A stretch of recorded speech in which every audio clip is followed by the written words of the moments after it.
આવી રીતે બનાવો ગાજરનો હલવો સિમ્પલ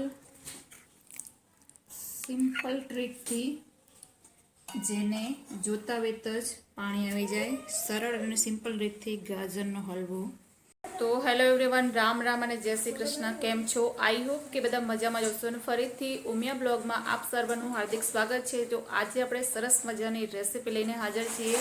તો અત્યારે શિયાળાનો ટાઈમ છે અને શિયાળાના ટાઈમમાં ગાજરનો હલવો તો કમ્પલસરી હરેક ઘરમાં બનતો જ હોય છે. તો ચલો આપણે પણ ગાજરનો હલવો બનાવીએ છીએ. તો ચલો વિડીયો સ્ટાર્ટ કરીએ. અડધો કિલો જેટલા ગાજર લઈ લીધા છે અને ગાજર છે લાલ.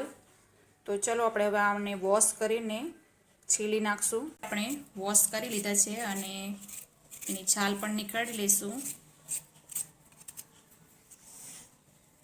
તો હવે આપણે બધા જ ગાજરને ખમણી લઈશું સરસ મજાના આવી રીતે. તો સરસ એવું આપણે ખમણી લીધું છે. હવે આપણે આગળની તૈયારી કરીશું. તો હવે આપણે એક કઢાઈ લઈ લીધી છે, એને ગેસ ઉપર રાખી દીધી છે. હવે આપણે એમાં એડ કરીશું ઘી.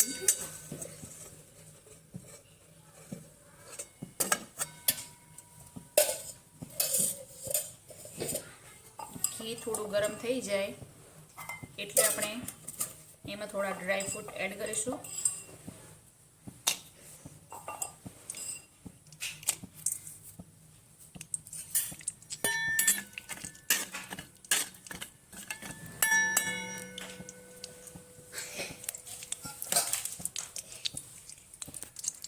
હવે આપણે આમાં ખમણેલું ગાજર બધું એડ કરીશું. તો હવે આપણે ધીમે ધીમે ઘીમાં શેકાવા દેશું.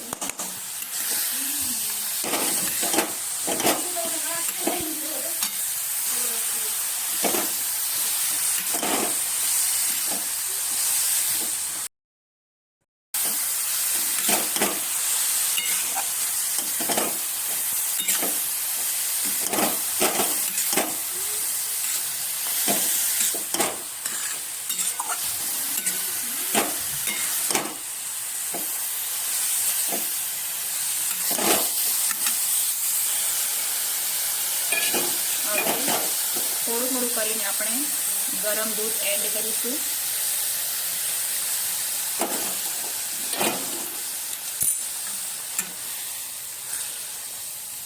એક સાથે આપણે એડ નથી કરવાનું.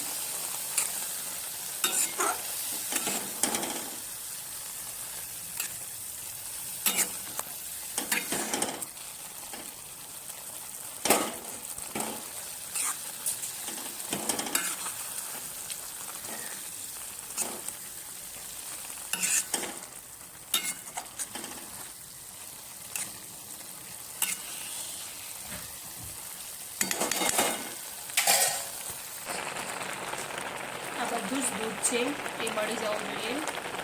ધીમે ધીમે આપણે એને બળવા દઈશું. એ દૂધ આપણે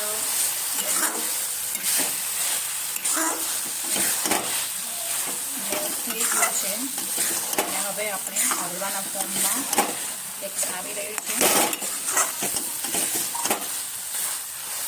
અને આ સ્ટેજ ઉપર આપણે ગેસની ફ્લેમ ધીમી કરીશું. હજુ સરસ એવું શેકાવા દેશું. હવે 1 પિંચ જેટલો આપણે ફૂડ કલર દઈશું, જેનાથી હલવાનો કલર એકદમ સરસ આવે.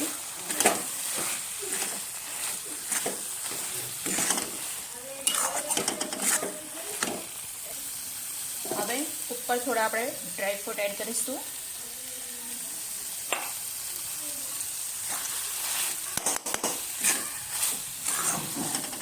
શેકાવા દઈશું.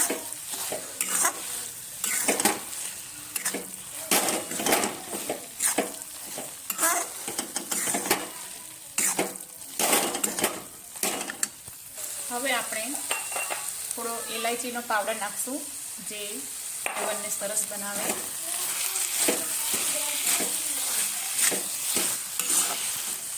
જોઈ શકો છો કે ઘી આપણું હવે છૂટું છૂટું પડી રહ્યું છે.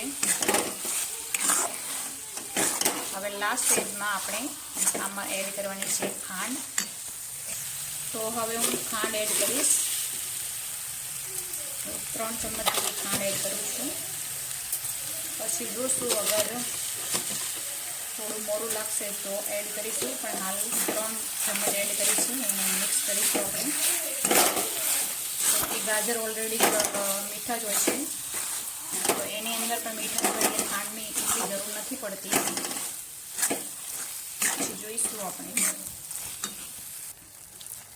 તો ગાઈસ રેડી છે આપણો ગાજરનો હલવો. ખાંડ આપણી બધી મિક્સ થઈ ગઈ છે. તો રેસીપી તમને કેવી લાગી? અગર ગમી હોય તો વિડીયોને લાઈક કરો, શેર કરો અને સબસ્ક્રાઈબ કરો.